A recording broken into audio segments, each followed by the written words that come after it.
오후 시간에 하나님이 저와 여러분에게 주시는 말씀은 전도서 7장 14절 한 절 말씀입니다. 제가 가지고 있는 성경은 구약 953페이지 전후에 있습니다.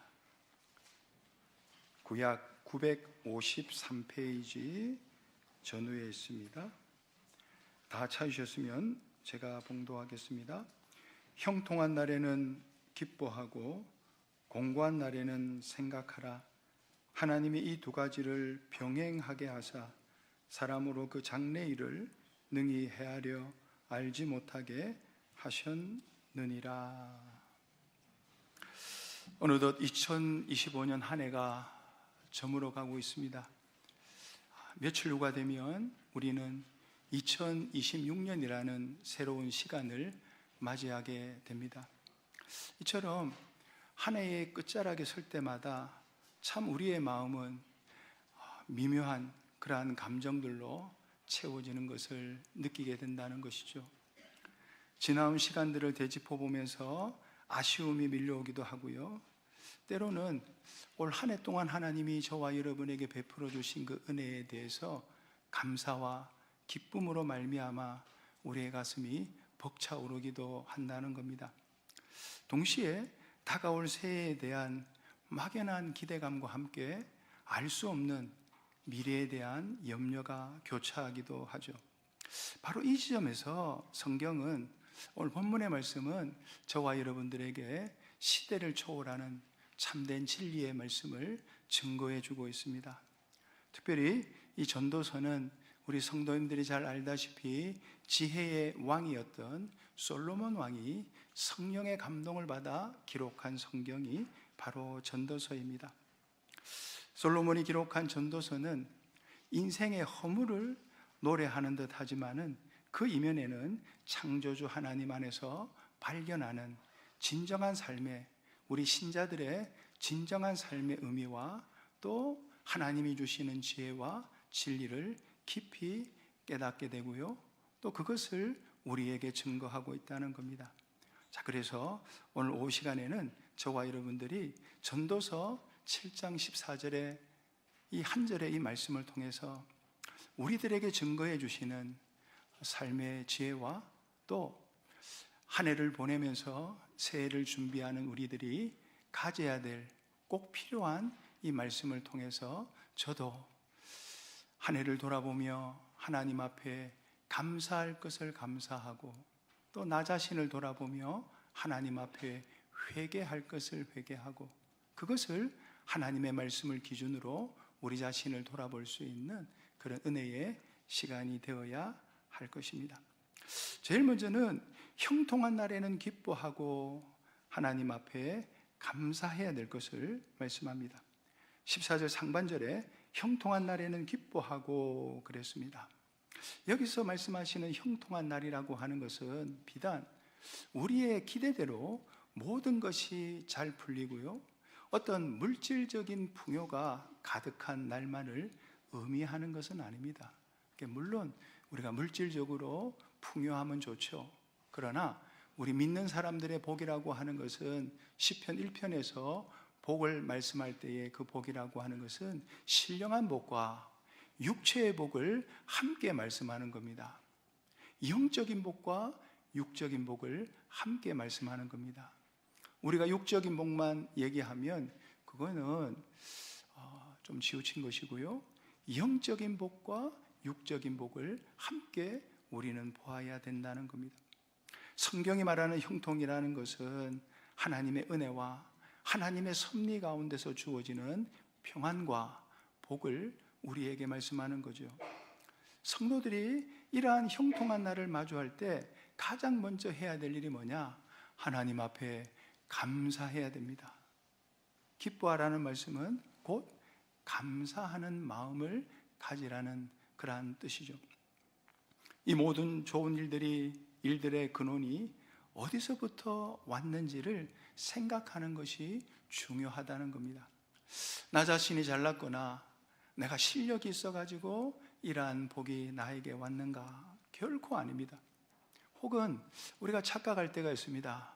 내 주변에 좋은 사람들이나 나를 둘러싼 환경의 도움으로 우리가 좋은 것을 얻었다라고 생각할 수 있습니다. 우리는 가문이 좋아, 우리 집안이 좋아, 또 우리 집안에는 많은 가족들이 있어. 그래서 나는 배경이 좋기 때문에 이러한 배경을 통해서 나는 좋은 것을 얻을 수 있어. 그건 착각입니다. 이 모든 좋은 것을 주관하시고 주권하시고 당신의 선하신 뜻을 이루어 가시는 분은 만유의 주제이신 하나님이심을 우리는 믿어야 됩니다. 그분이 우리에게 좋은 것을 주시는 겁니다. 그래서 구약의 시편 33편 1절에 보시면, 여러분 잘 들어보십시오. 너희 의인들아 여호와를 즐거워하라. 찬송은 정직한 자의 마땅히 할 바로다 라고 선언하시죠. 우리가 받은 이 모든 은혜에 대해서 마땅히 하나님께 감사하는 것은 저와 여러분들을 향한 그분의 사랑과 섭리를 인정하는 가장 기본적인 믿음의 태도이자 구원받은 백성의, 기본 구원받은 백성의 고백임을 우리는 깨달아야 됩니다. 지나온 한 해 동안, 올 한 해 동안 때로는 우리가 미처 인지하지 못했을지라도 저와 여러분에게 베풀어 주신 수많은 크고 작은 하나님의 은혜에 대해서 한번 생각해 보십시오.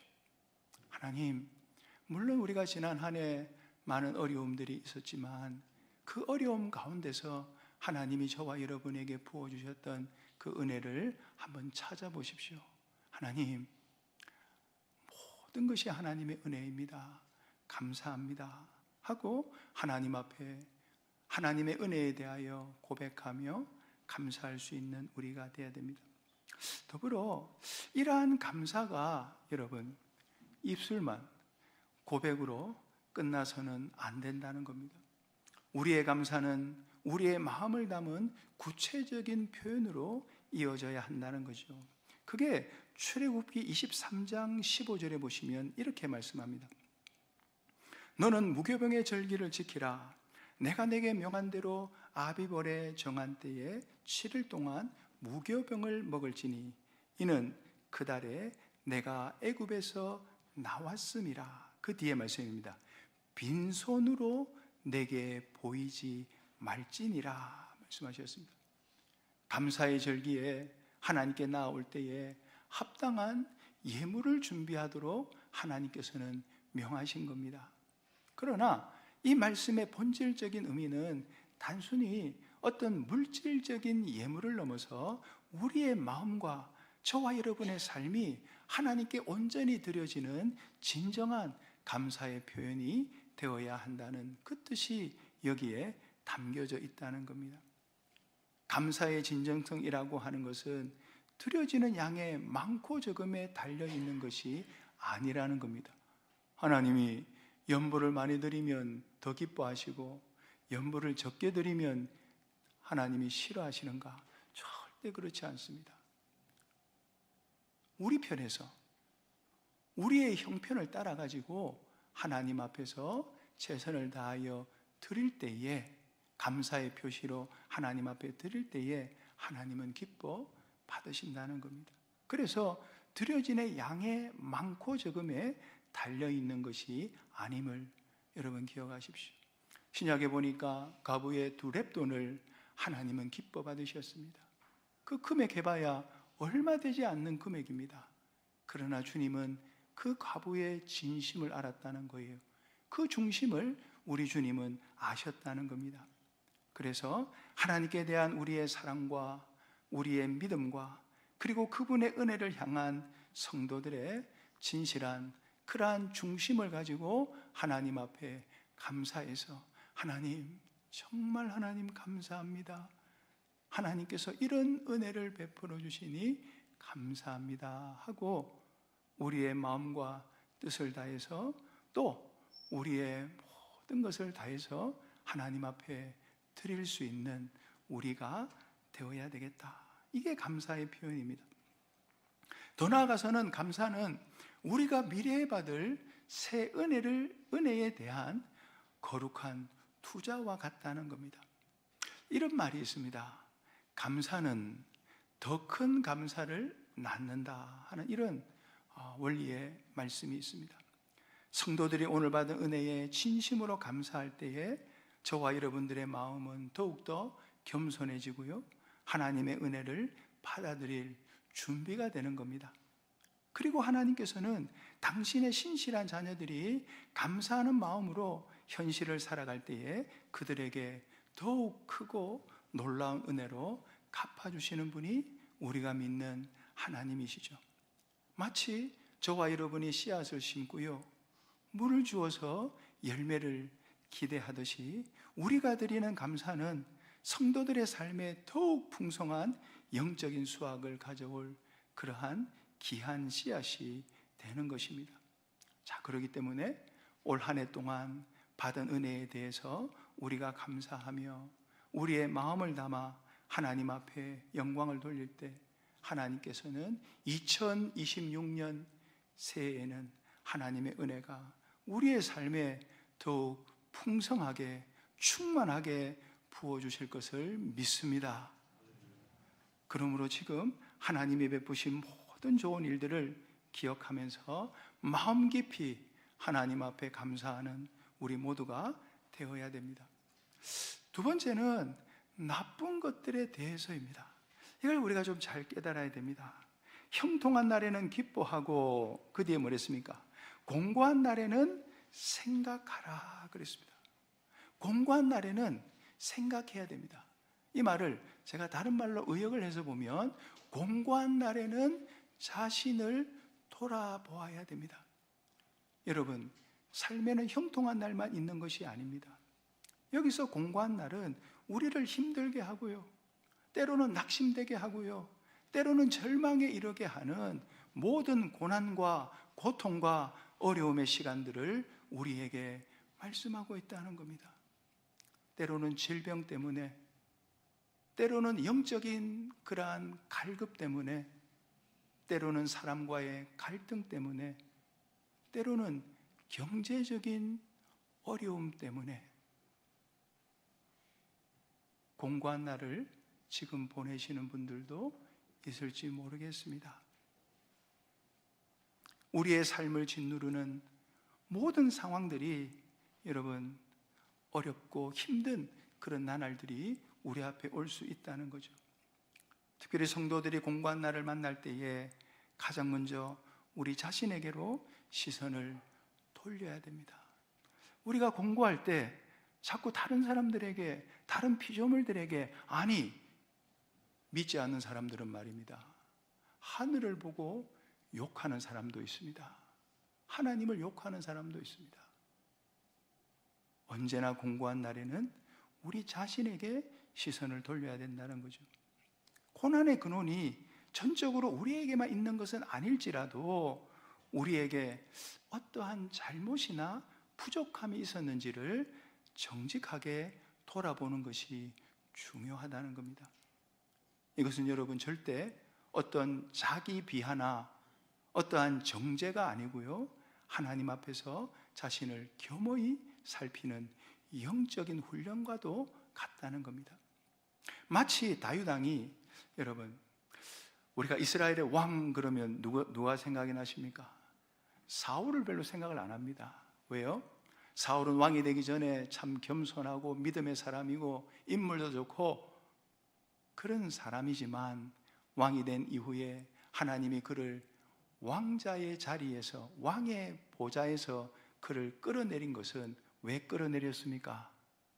하나님 앞에 자신의 잘못과 부족을 인정하지 못하고 회개하지 아니했기 때문에 그 자리에서 내려올 수밖에 없었던 거예요. 다윗은 어떻습니까? 물론 다윗도 부족한 게 있었죠. 큰 죄를 범했습니다. 우리아의 충신인 우리아의 아내 밧세바를 범한 것은 그건 참 너무나도 안 된 일을 했고, 또 그 일을 감추려고 우리아를 그만 다윗이 죽인 것 아닙니까? 그 험한 전쟁터에 내보내가지고 일부러 죽게 한 것 아닙니까? 근데 하나님이 다윗을 계속 들고 쓰신 이유는 하나님이 나단 선지자를 다윗에게 보냈을 때, 그리고 나단을 통해서 다윗의 잘못을 지적했을 때에 그는 자신의 죄를 숨기려고 하지 않았고요, 내가 여호와께 범죄하였나이다, 그렇게 고백하는 것을 볼 수 있습니다. 특별히 시편 가운데 시편 51편을 여러분 집에 가서 꼭 한번 읽어보시기 바랍니다. 시편 51편 5절에 보면 이런 말씀이 있습니다. 내가 죄악 중에 출생하였으며 모친이 죄 중에서 나를 잉태하였나이다. 굉장히 깊은 고백의 말씀입니다. 자신의 깊은 죄악된 본성까지도 벌써 자기가 탄생하기 전에 어머니 속에 있을 때부터 자기는 죄인이었습니다 라고 고백하는 다윗의 겸손함을 한번 보시기 바랍니다. 우리 인생은 연약하기 때문에 죄를 지을 수 있습니다. 그러나 그 죄에 대해서 하나님께서 우리에게 말씀을 통하여 알려주실 때에 하나님, 제가 잘못했습니다, 용서해 주십시오 라고 회개하면 됩니다. 이 땅에 사는 사람들 중에 죄 없는 사람이 있을까요? 없습니다. 모든 사람들이 죄인입니다. 목회자는 죄가 없을까요? 죄투성입니다. 저도 죄투성입니다.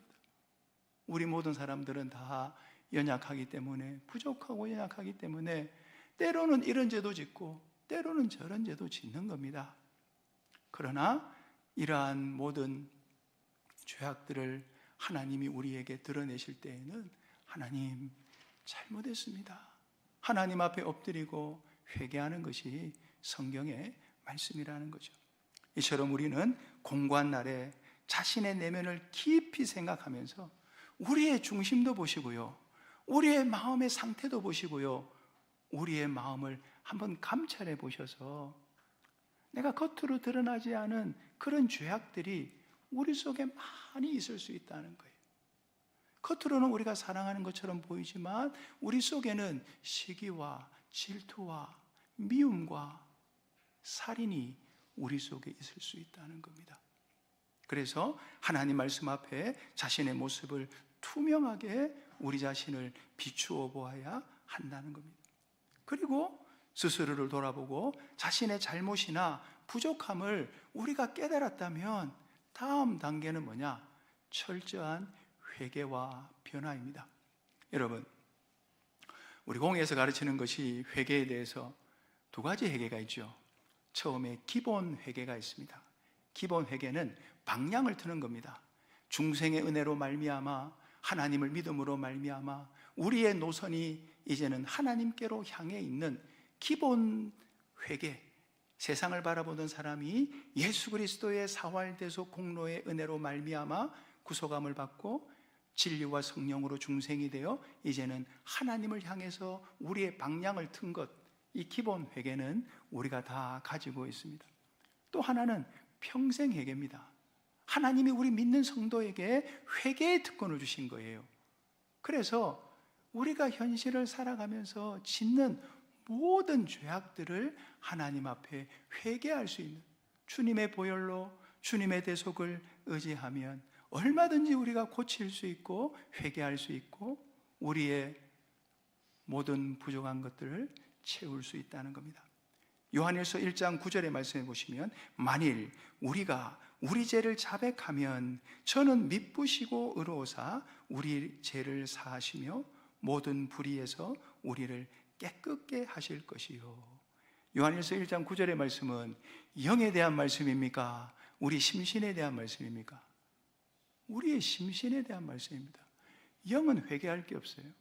우리 성도님도 잘 아시겠지만 우리 영이, 사람의 영이 죽은 거는 영이 죄를 지어서 죽었습니까? 아니면 우리 사람의 인격이 영이기 때문에 우리 사람의 소유격인 마음과 몸이 죄를 지어서 주격의 책임을 지고 인격의 책임을 지고 죽었습니까? 인격의 책임을 지고 죽은 거예요. 영은 죄를 지을 수가 없습니다. 우리가 중생된 영은 범죄하지 않는다 그러는데 중생되기 전에도 영은 죄를 지을 수가 없어요. 근데 우리가 집회에 가면 설교를 보면 이런 말이 나오잖아요. 영의 유약병이라. 그 병이라고 그러니까 영이 무슨 죄를 지었는가? 절대 그건 죄가 아닙니다. 영은 죄를 지을 수가 없어요. 영은 하나님의 형상대로, 하나님의 속성대로, 하나님의 성품을 닮은 영이기 때문에 영은 죄를 지을 수 없습니다. 영이 죽은 것도 심신의 책임을 지고, 원죄를 지은 그 책임을 지고 우리 영이 죽었지, 영은 죄를 지을 수가 없어요. 그래서 우리가 성경을 볼 때 이건 기본 구원이나 영에 관련된 말씀인지 아니면 심신에 관련된 건설 구원에 관련된 말씀인지에 대해서 여러분 성경을 보면서 좀 줄을 쳐가면서 말입니다. 어떤 분들은 세상에 이 성경에다가 어떻게 글씨를 써? 하나님의 말씀인데 번역 성경입니다. 원본 성경이 아닙니다. 줄 쳐도 돼요. 글씨 써도 됩니다. 물론 우리가 성경을 소중하게 여겨야 되지만은 이거는 하나님이 주신 원본 성경이 아니고 원본 성경을 베껴 쓴 사본 성경을 가지고 그 사본 성경을 가지고 각 나라 언어로 번역을 한 겁니다. 영어로 번역하고 독일어로 번역하고 프랑스어로 번역하고 중국어로 번역하고 한국어로 번역하고. 그래서 우리나라가 참 복된 거는 왜 복되냐 하면은 우리나라는 선교사가 먼저 온 게 아니라 하나님의 말씀이 먼저 왔습니다. 하나님의 말씀이 먼저 들어오고 난 이후에 복음이 전파가 된 우리 한국 교회사의 역사가 있다는 거죠. 그래서 하나님 앞에 평생 회개, 우리의 심신은 날마다 하나님을 모실 수 있고 또 하나님을 모시지 아니할 수도 있고 죄를 범할 수 있고 죄를 범하지 아니할 수 있는 제한적인 자유성이 우리 심신에게 있기 때문에 하나님 앞에 온전히 회개하는 우리, 또 내가 알고 범한 이 고범죄, 이 자범죄는 입으로 회개한다고 되는 게 아닙니다. 내가 거짓말을 했는데 알고 거짓말을 했습니다. 그러면 하나님이 다음 현실을 주세요. 또 거짓말을 할 그런 형편을 주신다 그 말입니다. 그때 거짓말을 안 하면 그 죄를 회개한 것이 된다는 겁니다.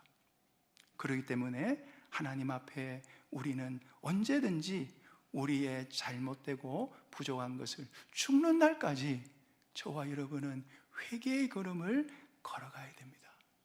죽는 그 순간까지 하나님 앞에 잘못된 것이 있으면 하나님, 제가 이렇게 부족합니다.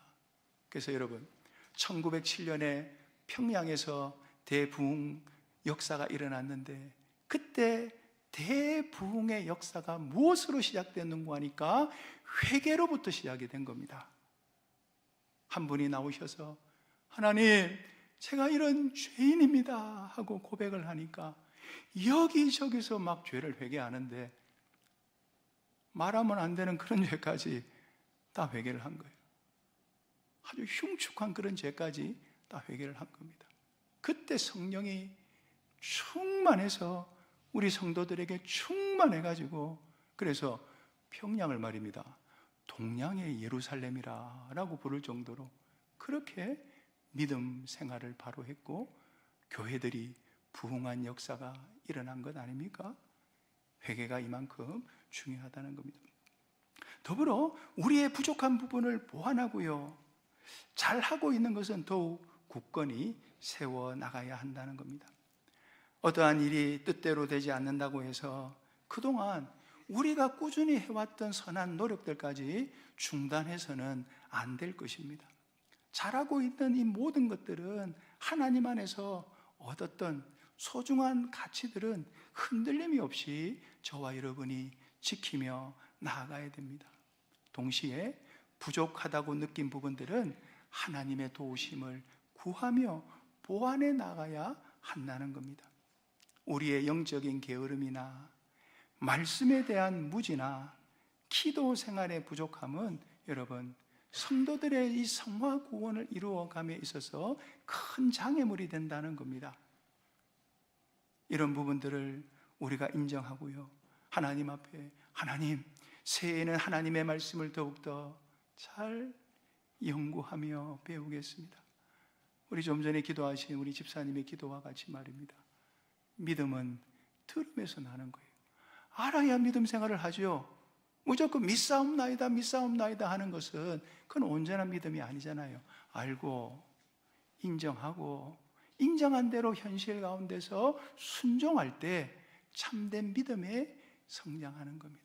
그래서 우리의 믿음의 성장이라는 것은 한 번의 비약적인 성장이 없습니다. 우리의 신앙은 한 단계 한 단계 올라가는 겁니다. 그래서 신앙에 초절은 없다. 제가 사택에 올라가는데 말입니다. 저 계단에 한 번에 5계단, 6계단, 저는 다리가 짧아요. 근데 어떻게 5계단, 6계단 올라가겠습니까? 급하다고만 내려올 때 막 점프를 해가지고 내려오면 그만 골절되고 말 거라 그 말입니다. 신앙도 마찬가지입니다. 신앙은 초월적인 신앙, 한 계단 한 계단 한 계단 밟고 또 그 다음 단계를 밟고 그래서 우리의 믿음과 신앙이라는 것은 비약적인 성장이 없다. 한 년실 한 년실 한 계단 한 계단 올라가는 것이 우리의 믿음이 되어야 된다 그 말입니다. 자, 그러면서 마지막 우리가 살필 게 이 말씀입니다. 세 번째로 자신을 살피는 생활을 늘 지속적으로 해야 되는데, 솔로몬은 형통한 날과 공고한 날을 통해서 우리에게 중요한 진리를 가르쳐 주십니다. 그게 뭐냐? 제일 첫 번째가 일상 속에서 날마다 하나님의 말씀을 가지고 묵상하고 기도하는 생활을 해야 된다는 겁니다. 먼저는 연말에만 한 해를 돌아보는 것이 아니라 매일매일의 삶 속에서 자신을 살펴야 된다는 거예요. 이것이 바로 묵상과 기도를 통해서 늘 하나님과 연결된 생명의 삶을 우리는 살아야 된다는 거죠. 특별히 묵상이라는 것은 하나님의 말씀을 가지고 이 말씀이 거울이 되어 가지고 우리 자신을 비추어 보는 겁니다. 어떤 사람을 보고 우리를 비추는 게 아니고 하나님의 말씀을 가지고 자기를 비추어 보는 겁니다.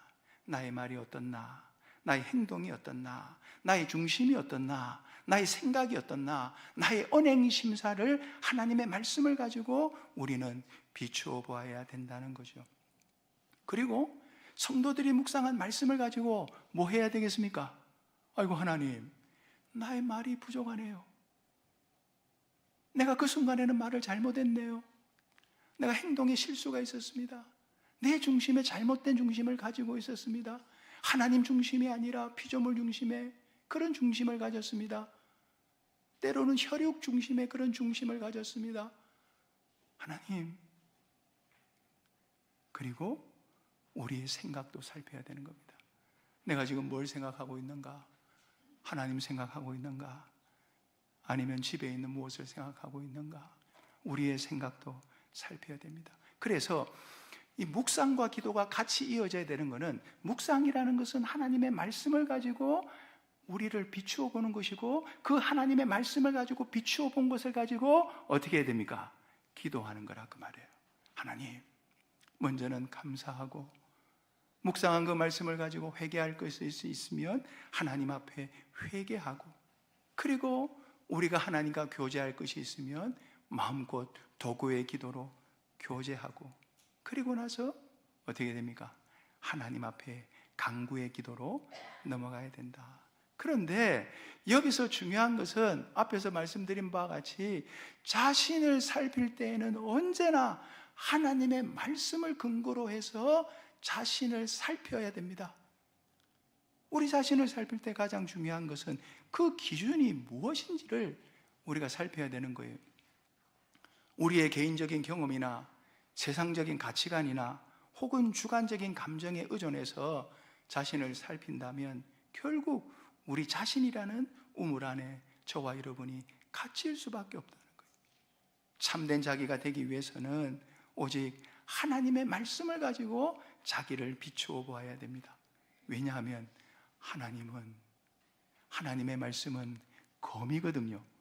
한번 잘 들어보십시오. 히브리서 4장 12절의 말씀입니다. 하나님의 말씀은 살았고 운동력이 있어 좌우의 날선 어떤 검보다도 예리하여 혼과 영과 및 관절과 골수를 찔러 쪼개기까지 하며 또 마음의 생각과 뜻을 감찰하나니. 말씀이 검이 되어 가지고 도려낼 것은 도려내고 찌를 것은 찌르고, 하나님의 말씀이 검이 되어 가지고 우리를 빚어가시는 겁니다. 하나님의 사람으로 빚어가시는 겁니다. 얘야, 이거는 잘라버려라. 이거는 끊어버려라. 이것은 뚫어버려라.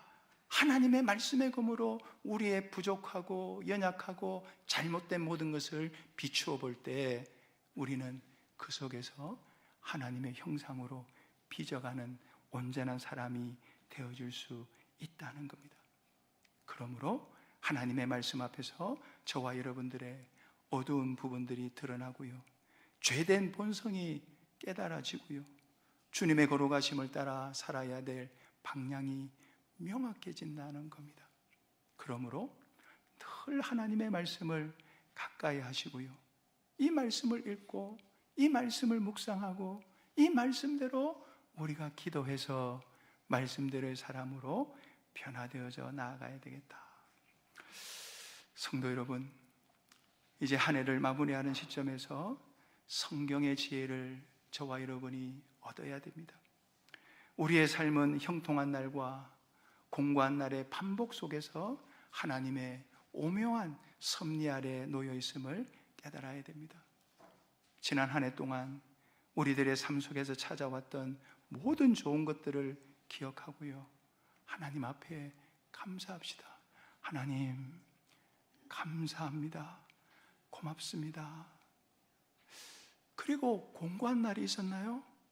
그러면 우리 자신을 돌아봅시다. 이 손가락이 다른 사람에게 향하지 말고요, 손가락이 자기에게 와야 돼요. 그래서 순교한 목사님의 아주 유명한 교리가 있죠. 진리가 있죠. 사람을 볼 때 그 사람의 장점을 보거라. 나를 볼 때는 단점을 보거라. 그러면 우리는 온전한 성화를 이루어 갈 수 있다. 우리가 이런 믿음으로 나아갑시다. 그러나 자신을 살필 때는 어떤 주관적인 것으로 살피면 안 됩니다. 뭘 가지고 살펴요? 하나님의 말씀을 가지고 우리 자신을 살펴야 됩니다. 그게 바로 무엇이라 했습니까? 묵상입니다. 말씀을 가지고 묵상하십시오. 그 말씀을 묵상한 것을 가지고 하나님 앞에 기도하십시오. 그러면 우리 자신이 한 해 한 해 지나면서 딱 볼 때, 이야, 저 집사님이 말이 변했다, 행동이 변했다, 사람이 변했다. 여러분, 이제 우리 성도님들이 저를 볼 텐데 2025년에 본 양옥규 목사와 2026년에 본 양옥규 목사가 어떻게 변했는지 한번 보십시오. 그리고 2027년도에 제가 어떻게 변할지 우리 성도님들이 보십시오. 저도 우리 성도님들을 보겠습니다. 하나님의 말씀을 가지고 우리 자신을 늘 돌아보면 한 해 한 해 한 해 변화되고 또 성장하고 변화되고 또 성화되고 변화되고 주님의 온전하신 형상에까지 우리는 나아갈 수 있다. 이 복음대로 사시는 주의 성도들이 다 되시기를 바랍니다. 다 같이 받은 말씀 생각하시면서 통성으로 기도하시겠습니다.